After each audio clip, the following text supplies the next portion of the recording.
Good morning. Welcome to the Unitarian Universalist Church of Birmingham. Whoever you are, whomever you love, wherever you are today, and wherever you are on your spiritual journey, you are welcome here. I hope to see each of you at our stewardship dinner this Saturday night on Zoom at 6 p.m. Information is in the email that has been sent out, or you can contact our church office for details. It will be a lot of fun. Hope to see you there. To all who are here this morning, welcome home. If you would like to participate or comment on our service this morning, especially during the sharing of joys and sorrows, please use the chat feature in YouTube. Today is Stewardship Sunday, where we plan for the year ahead. Our digital stewardship dinner will be held this Saturday, February 20th at 6 p.m. All friends and members are invited to attend. Our theme this year is Loving Our Church. Please check out this morning's announcements.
Hello, UUCB family. We miss you so much, and we can't wait until we get the chance to be back together again in person. But right now, we still have to remain safe and distance from each other and use as many opportunities to gather on Zoom or in small groups as we possibly can. But in the meantime, I have a bit of a favor to ask of you. I was reviewing our church directory, and it seems as though our page still is short several pictures. And the favor I wanted to ask is for each and every one of you to go onto your directory entry and make sure everything is up to date, such as address. And, even if you can send a picture, that's what we would love. Right now, it's even more important that we are separated, that we keep those images of our smiling members of our congregation together so we can remember and be able to associate names with faces. So if you could visit the church website or go to the directory and just check your individual information and submit whatever is missing, I sure would appreciate it. And if you don't know how to access the directory, just contact Jenny at the church office and she will help you access it and get your information updated. Thank you so much. We love you guys and we look forward to being back together again someday. Have a wonderful afternoon. The prelude prepares us for worship.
We arrive from many experiences and backgrounds.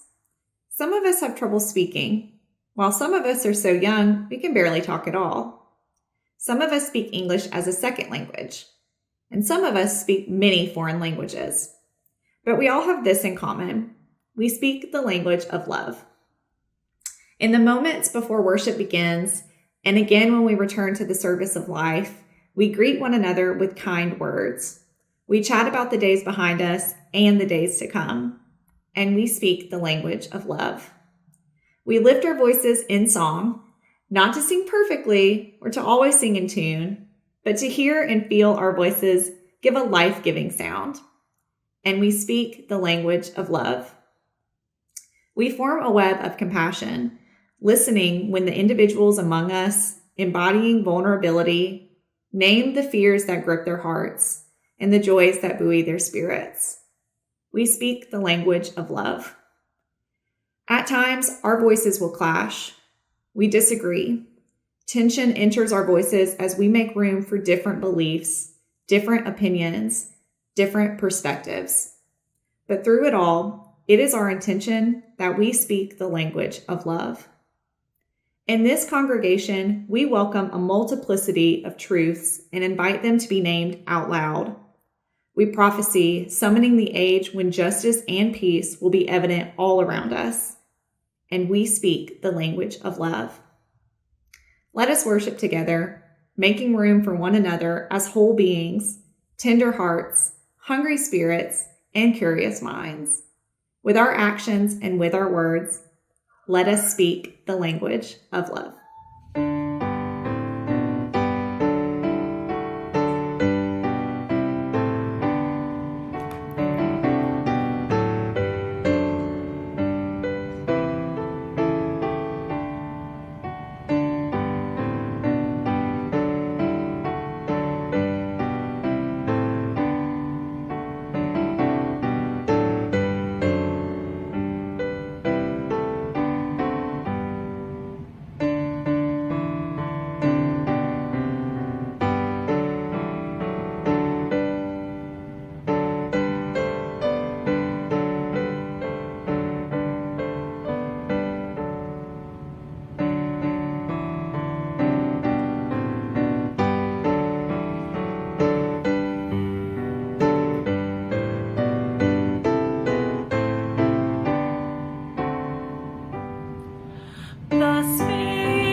Hello, everyone. I hope you're all having a great day. I support UUCB because this is the very first church I've come to where I truly feel like I belong and I truly feel loved by the community and acceptance. I don't feel judged when I come in the doors, and I actually have a one-on-one relationship with my reverend. I've never had that at another church. And I also support this church because they're always on the right side of history and fighting for injustice. And me being a black LGBT man in the South, I need that. So I love UUCB, and I keep on supporting. Thank you. Our church is supported by those who call our church home, and by those who support our church's efforts to change our world for the better. We share our cash plate every Sunday with organizations whose work reflects UU values to care for marginalized persons, advocate for real and systemic change, defend our environment, and promote justice and equity for all. This month's Share the Plate recipient is TAKE. TAKE stands for Transgender Advocates, Knowledgeable, Empowering, and is a resource for trans persons of color in Birmingham. TAKE connects clients to gender health services, medical care, housing needs, and a supportive community. During this time of social distancing and online worship, please know that our church expenses continue. Therefore, we very much appreciate you continuing to pay or your pledge or offer your donation by either mailing a check to the church office or by using PayPal or Venmo. Our Venmo account is at UUCBHAM. Please designate whether your offering is for UUCB or TAKE. Thank you for your generous support of our church and our Share the Plate recipient. May we give in love and hope.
This is week 5 of our spiritual practices inspired by Leonardo da Vinci. And in today's video montage, some of our church folks are sharing the answer to their question, what does being Unitarian Universalist mean to you? It's part of this week where we're focusing on the art and science coming together. And how do we have whole brain thinking and bring our whole selves into our relationships and in our community? I hope you enjoy this video montage. If you would like to submit a video for next week, our question is, what makes a dinner or a meal special to you? What elements are included to make it a special meal? I look forward to your submissions. Please email them to me by Tuesday evening. And now, hear from our folks, what does being Unitarian Universalist mean to you? What's it like to be a Unitarian? Well, it's all in the decisions we make, especially for a snack. Let's see. A nice organic apple. Butter pecan ice cream. Which will it be? Well, yes. Hi, everybody. I'm Donna Parsons, for those of you who don't know me, and I've been a UU for just a little over a year now. And being a UU means a lot to me. It means that I have found a home where I feel comfortable, cared for, and treated with respect. I think Reverend Julie said it perfectly last week in her sermon when she said we are not so much a community of like-minded people as we are a community of like-hearted people. And we also spoke about paradox, and that's one of the paradoxes of being a UU, is being in a place where you are loved and respected, treated with dignity right where you are in your life right now. But you're also called to be better, to examine your dark and hurt parts, and to examine the way that you've always thought about things or always done things and see if there might be a better way. Also, being a UU means to me that I give back to my church and my community. And so at UU, I volunteer, I go to programs online, I make videos like this, I do whatever I can to support my church, and I also support my church financially because I wanted to be here for a long, long time. So thank you for accepting me into your community, and I love all of you. Thank you. We belong to the church, and you belong to us. We are family. For me, being UU is the ability to be myself. We are good without God. We are a people of deeds and not creeds. As we enter our meditative space this morning, we lift up David Brenner, who is remembering the deaths of his dad and sister from 2 years ago, and also his mother last October. We lift up David and all those who continue to mourn losses, as grief is one of those important parts of life that we must acknowledge and honor in our own way. If there is something you would like me to share as part of our meditative moment on any given Sunday, please let me know by Tuesday so that we can make sure it is part of the service. Using the chat feature in YouTube, by speaking it aloud, or by hearing it on your heart, please give voice to what is on your heart today.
Our spoken meditation today was written by Lynn Gardner, and it is a story about the tree of life.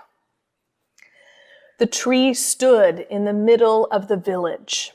Its trunk was so large it took 6 people holding hands to reach around it. The roots were strong and wide, and its branches spread out over the village square, offering shelter from the rain or shade from the summer sun. Its fruit was juicy, sweet, and plentiful. The people of the village loved the tree. Children played beneath it and climbed its lowest branches. Young people knew that if you whispered your dreams to the tree, they were more likely to come true. People proclaimed their love or friendship for one another beneath its branches, found their relationships to be nourishing, and elders discovered that their sweetest memories could be counted on when they were near the great tree. The tree had been witness to so much, and when breezes blew through the leaves, one could hear echoes of generations, laughter, conversations, dreams, prayers, and songs. Animals loved the tree too.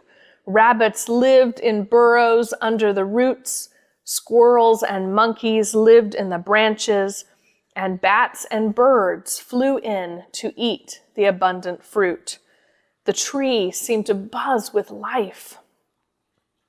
One day, a traveling merchant arrived in the village. He rested in the shade and ate 2 delicious pieces of fruit.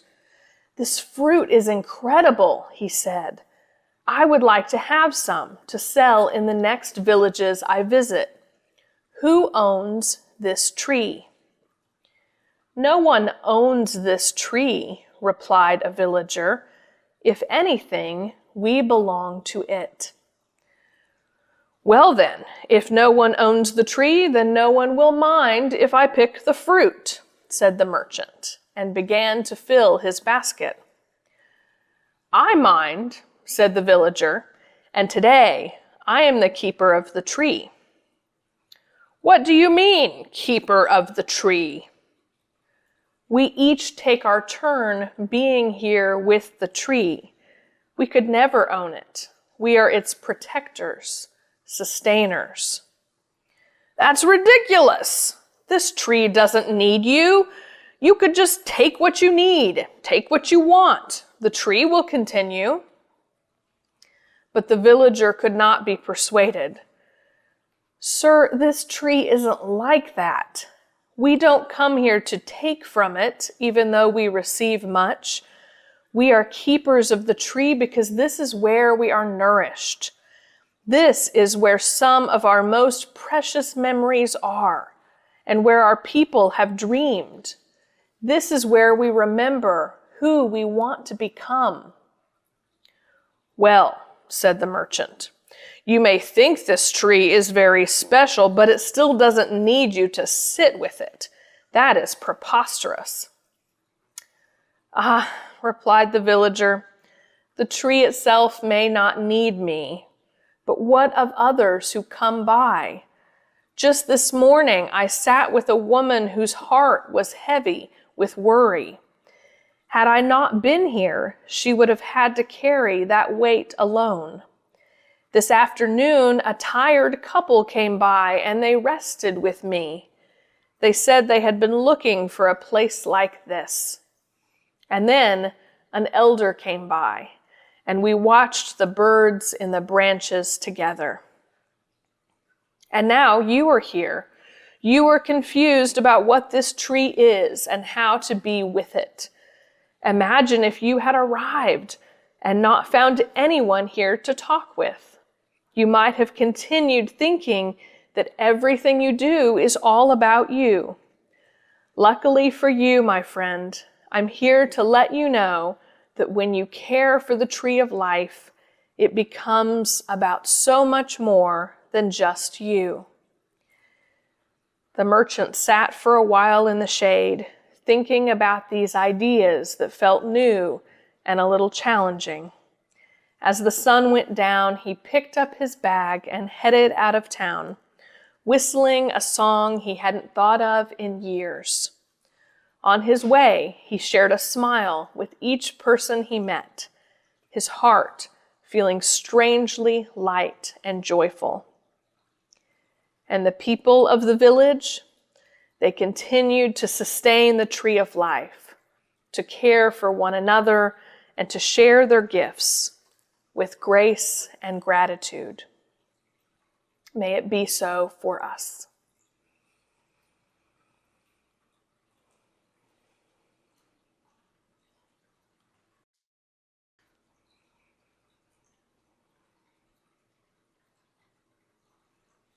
Amen and blessed be. Good morning. Will the children please come forward? This morning I'm going to tell you a true story of how love saved a church.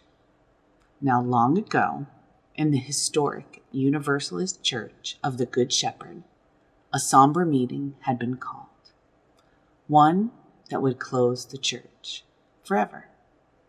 The church was small, but lovely, and sadly, it had been neglected. The people of the church had become tired, and they lost their love of church. They complained about giving money and volunteering, and about keeping the church clean. And because they lost their joy, they had a very hard time finding new people to join the church. The meeting started, and everyone started to grumble. "We are too tired," they said. "It's too much trouble. It's too much work." It seemed that no one cared about the little church anymore, and everyone agreed there was nothing to do except close the church. The leader of the meeting asked, "Does anyone else have anything to add to this discussion?" And he looked left, and he looked right, and so did everyone else. Silently, they breathed a sigh of relief. Good, we all agree. Then, from a row in the back, a woman raised her hand. As she stood up, people's bodies stiffened, as though a little spark had run through them. They stirred in their seats, and several whispered, "What will she say?" Everyone knew her. She was a long-time member and the daughter of a very important past minister. She stood. "My name is Gwendolyn Brown Willis," she said. "I was raised in this church. My mother, Olympia Brown, helped build this church and was its minister for 9 years. The work of her hands, heart, and soul gave me a place to grow my faith as a Universalist, and I have been a good steward of this church since my childhood, and worked hard all my life to help this church grow and to help it thrive." She paused and said, "I will not let you close my mother's church. We need to reclaim our dreams, our faith, and our hope." The air was charged, and the people started to feel something again.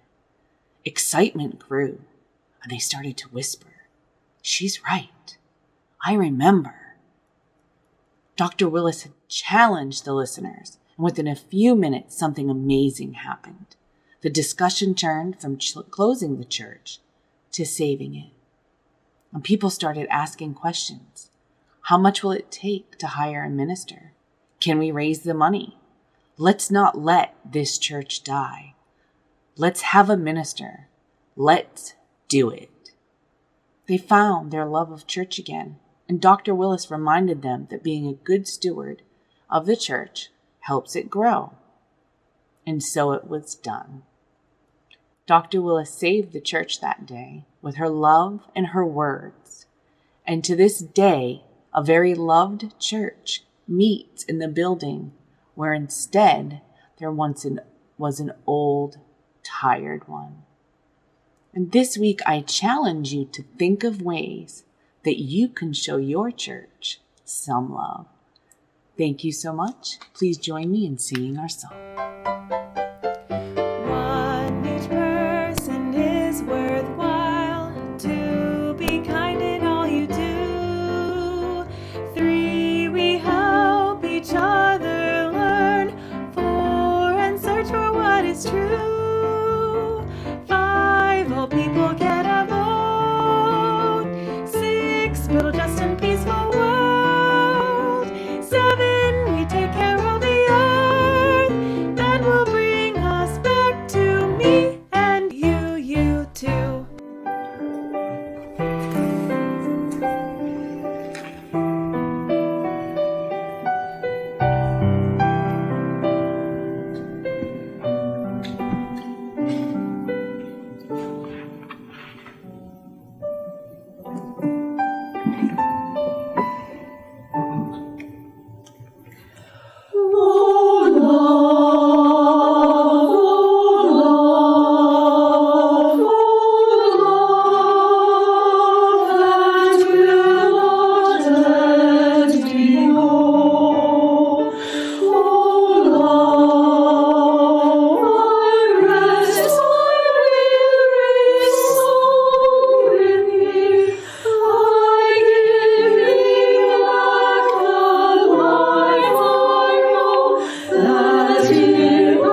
Recently, we started watching the Netflix show Crazy Ex-Girlfriend, based on the recommendation of an excitable drive-through Starbucks employee, since my spouse and the male protagonist in the show share the same first name, Josh.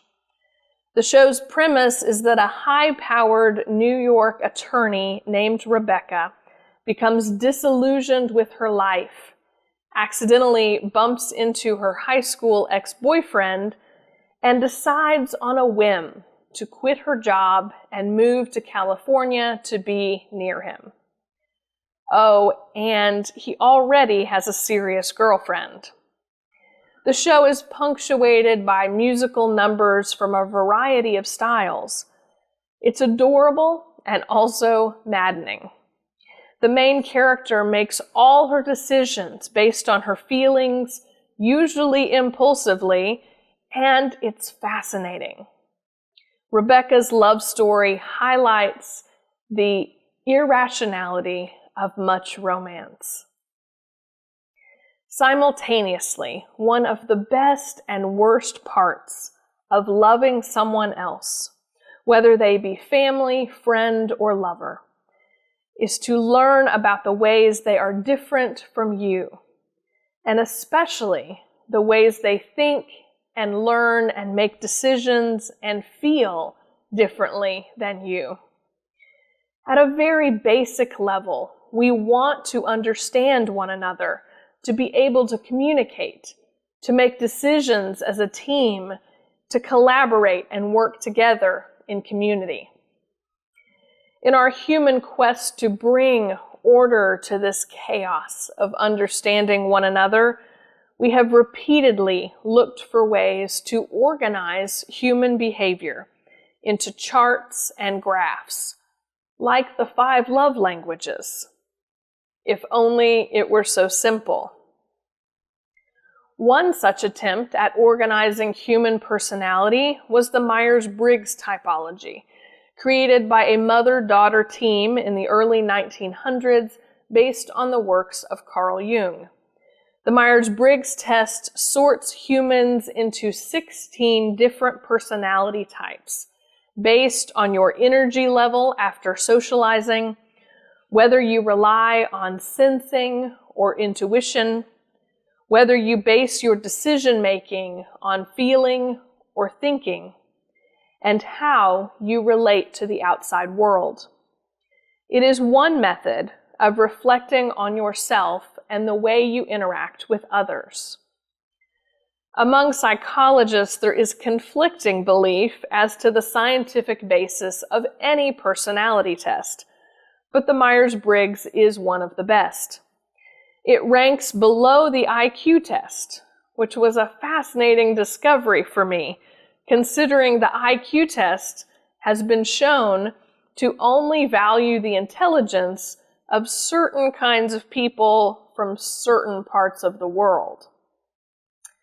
I offered the disclaimer that these tests can be useful at learning more about yourself, and don't bet the farm on them. Another personality test gaining traction in pop culture is the Enneagram, a typology sorting us into 9 categories of characteristics, basic desires, vices and virtues, and how we respond under stress or when we're feeling secure. The Enneagram circle and careful vocabulary seem less judgmental to many, and it has been a source of understanding people and systems in many workplaces, churches, families, and relationships. Later this month, I will be taking an Enneagram workshop, which I hope to develop into an adult education experience for those who are interested. These tests and others are tools for us to understand ourselves better, and they can also help us understand those we interact with better as well. In taking a personality test, the natural reaction is to read up on your own typology. And also, we should read up on the others as well, to better understand others, especially those we are challenged to live in harmony with. Have you ever been told that you were left-brained or right-brained? Most of us have. And one benefit to the 2 personality tests I just mentioned is that they go beyond the binary, to look for ways we think and act in patterns. We are not just left-brained or right-brained, but complex and complicated individuals who exhibit patterns in our living. And we need all kinds of individuals in our church, from our responsible and logical building and finance teams to ensure we can keep the lights on, to the creative individuals who bring out the feels in our services, in our religious education program, and in our justice work. Today we are considering one binary that existed in Renaissance Italy, the binary of the artist and the scientist, as evidenced in our service theme in the person of Leonardo da Vinci. As we've discussed in previous weeks, the church controlled all aspects of life in da Vinci's time, even art. Before the Renaissance, most art was anonymously mass-produced by many hands in factory settings, or specifically dictated by the patron. The Renaissance changed that. Artists began signing their works and became wealthy and well-respected. Scholarly disciplines at the time before the Renaissance were arithmetic, geometry, astronomy, music, grammar, logic, and rhetoric. And the visual arts were seen as laborers' work. Leon Battista Alberti suggested that painting, with its focus on proportions and perspectives, should be included as a serious discipline for the many ways it showcased the beauty of mathematics. Leonardo believed that painting was a science, a way of knowing how to see. Art historian Kenneth Clark describes the duality within Leonardo. It is usual to treat Leonardo as a scientist and Leonardo as a painter in separate studies. Nevertheless, it is not completely satisfactory because in the end, the history of art cannot be properly understood without some reference to the history of science. In both, we are studying the symbols by which humans affirm their mental scheme, and these symbols, be they pictorial or mathematical, a fable or a formula, will reflect these same changes. Leonardo painted the Mona Lisa, and Leonardo invented the parachute. Leonardo created Lady with the Ermine, and invented a flying machine that would inspire the Wright brothers 500 years later. Leonardo began work on the Battle of Anghiari, but due to several factors, never finished, and his work was lost for hundreds of years until it was rediscovered. Centuries before his time, he invented a robot knight capable of moving its arms and opening and closing its mouth. Leonardo was an artist and a scientist. Like Leonardo, we limit ourselves when we only use one side of our brains, when we pigeonhole our potential. This week's spiritual practice is to work on exercising your whole brain, like through mind mapping, as you'll find in your spiritual practices box, or as you can look up on YouTube some examples of how to do a mind map. Or you may simply choose to work on something that uses the non-dominant part of your brain. Our brain talk 2 summers ago outlined how good this is for our brain health, even if it's simple math problems or coloring in a coloring book. This whole brain thinking, this ability to use both sides of our brain, is worth practicing and nurturing in ourselves. We've heard a lot about unity over the last couple of weeks, and some folks want to take on the most challenging aspect of unity first. Unity with those who have much different values, who may have said abusive things, who have undermined the very fabric of our society. Let us take this one step at a time. By first working on ourselves, uniting ourselves into a whole being that is both logical and feeling, is creative and practical, scientific and artistic. We all have some of these elements within ourselves. When we are comfortable with ourselves, then we need to work on those relationships that are closest to us. Our loved ones, our families, our friends, our co-workers. Then we can branch out into our church and community and workplaces and organizations.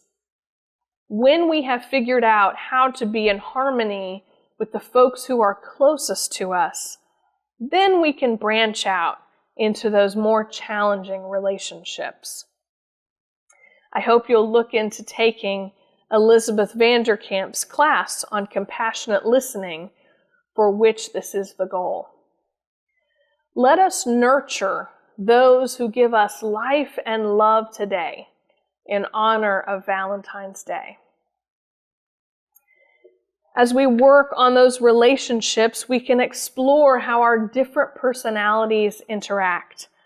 We can explore how some of us focus more on creativity and feelings, and others on logic and personality and practicality. We need a blend of strengths in order to work through challenges together. We all love this church, and we all show it in different ways.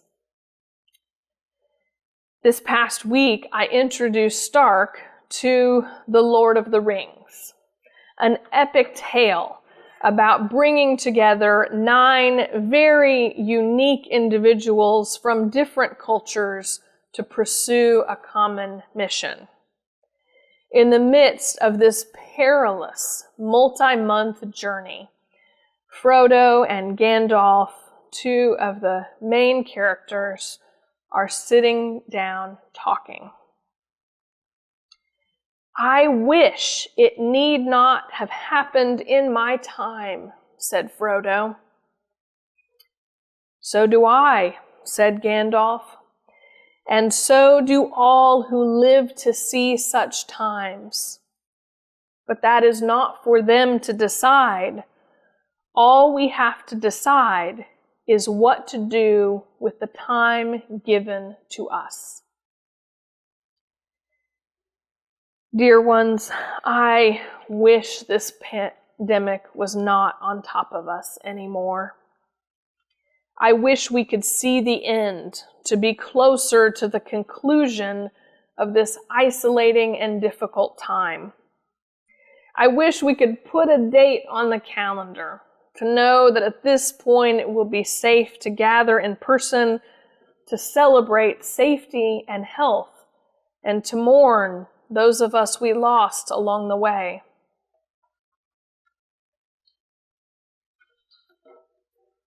I wish we could hug each other and safely go on Valentine dates and gather in person for our stewardship dinner this Saturday. It's extra challenging because so many around us are living like it's 2019. We can see the end of this in the distance, but it is still months away.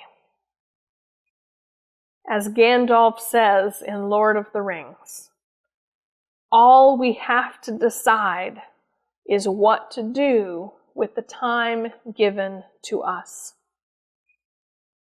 What do we do with our church in the time given to us? We've been experimenting with our digital services and exploring what we can do digitally that we won't be able to do in person. What can we take advantage of in this weird moment? Let us stop chasing ghosts and focus on the life-giving ministries that bring us together now. Let us focus on the future we are going to make for ourselves in our church. Let us figure out how we are going to live out our mission, how we are going to make those touchdowns that happened last week, how we are going to march into Mordor to fulfill our purpose. The stewardship campaign is church language for figuring out what resources we have for the journey. To decide for the next 12 months of our church life how we want to live out our mission. Our finance committee and board have worked on a budget with two things in mind. Two hopeful goals. Returning to our in-person ministries once it is safe to do so, and continuing the benefits of our digital services, accessible for those who are far away, or homebound, or caregivers, and even for those who are traveling, sick, or temporarily unable to attend church. We discussed last week at coffee hour all of the benefits of this digital church space, including accessibility for the hearing impaired. What the stewardship team asks of each of you is to estimate your ability to give for the upcoming year, from July 2021 to June 2022, and to let us know so that the board can plan what we can offer in this next year. Our church only spends what it has, and every amount and every pledge matters. As we saw with last year's election, your pledge could make the difference in a program continuing or ending. Our church, like every other nonprofit out there, relies on you to survive. With your varied interests and talents, with your left and right dominant brains, your dedication to our church mission and to each other. We are committed to continuing this work, to bring many voices to the table, to work collaboratively and creatively, and making responsible economic decisions to make the best use of the time we have. Join us in this journey, member and friend. Let us put our hands and hearts together as we plan for our future. Let us love our church together. May you be held in the heart of our community and feel so incredibly loved until we are reunited in person. Amen and blessed be. Please join together in our closing hymn.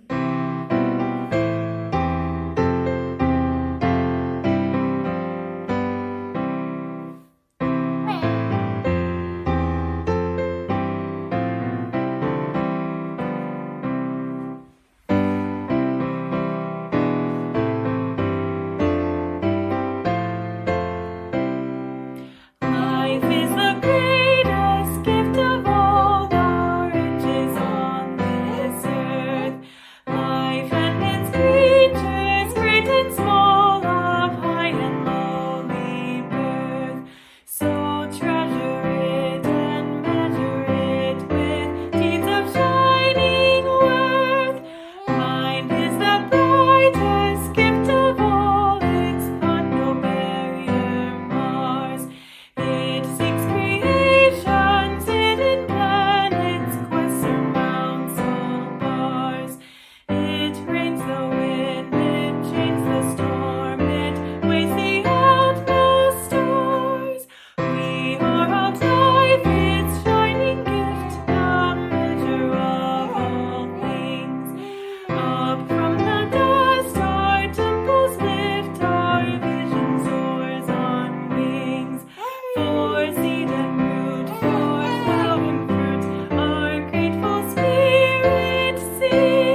When you go from here, know that our hearts are always in a holy place, for we are always connected to one another. Know that deep down, our hearts beat in one universal rhythm. May we each find the sacred space to hear it.